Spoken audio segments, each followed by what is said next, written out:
Yo, what's up happy people, Loloy T on the mobs. For today's video mga kuys mga guys, no, I see your Mexico ay nasa Cagayan City po. Malapit na po yan sa bayan namin sa Butuan City. Sana mabot po sila sa Butuan City, no. So grabe mga kuys mga guys, na tuwang-tuwa po talaga yung mga nanalo doon po mga kuys mga guys, no, dahil hindi po nila inaasahan na pupunta po yung G sa Gidle o yung Etbulaga Incorporated doon po sa Cagayan de Oro mga kuys magayas.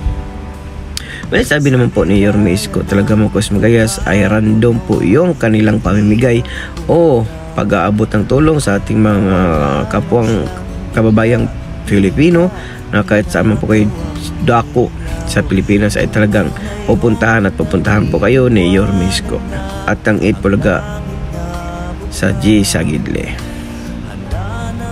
So po naman mga kuys magayas, dito po tayo ay nag-aabang. While nag-aabang po tayo sa ating pasahero ay gagawa po tayo ng kaunting vlog lang patungkol po sa pagpunta po ni Yormesco po doon sa Cagayan City mga kuys magayas.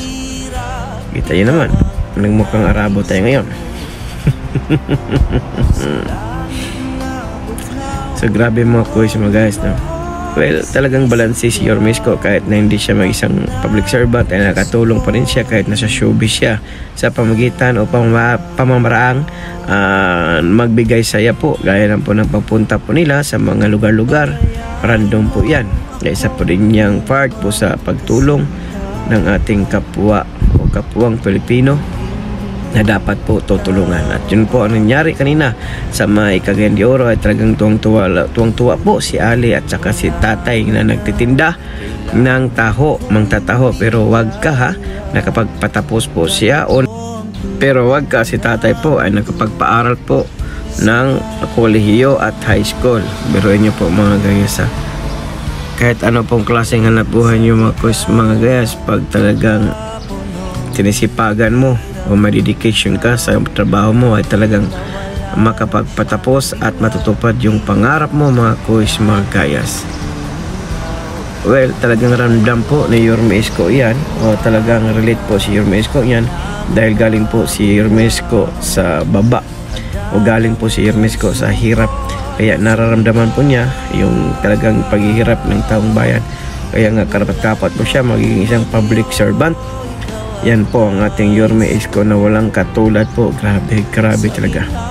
Lahat ng believe ko sa Yormesco ay naubos na dahil sa sobrang galing, sipag at talagang naniniwala po kaming kaya mo dalhin o kaya mong pagalawin o kaya mong iangat ang pamantayan o ang hanapbuhay o ang buhay ng bawat isang Pilipino kung sakaling ikaw po ay tatakbo bilang isang presidente o kahit hindi naman presidente o kahit lang senator po, ay talagang yakang-yaka mo yan dahil kita po namin kung paano ka po magtrabaho.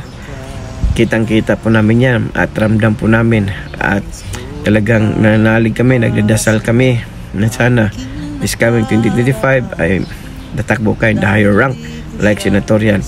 Alam naman po natin ang layunin mo ay walang iba kundi ang makatulong sa ating mga kapwa Pilipino, sa ating mga mamamayang Pilipino. Dahil subok ka po namin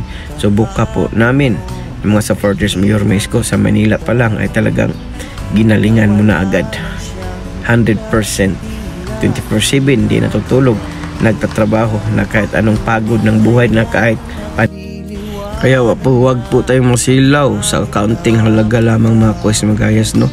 Ilang minuto lang natin yan gastusin yung pera na yan, ngunit yung taon-taon po tayong makatanggap o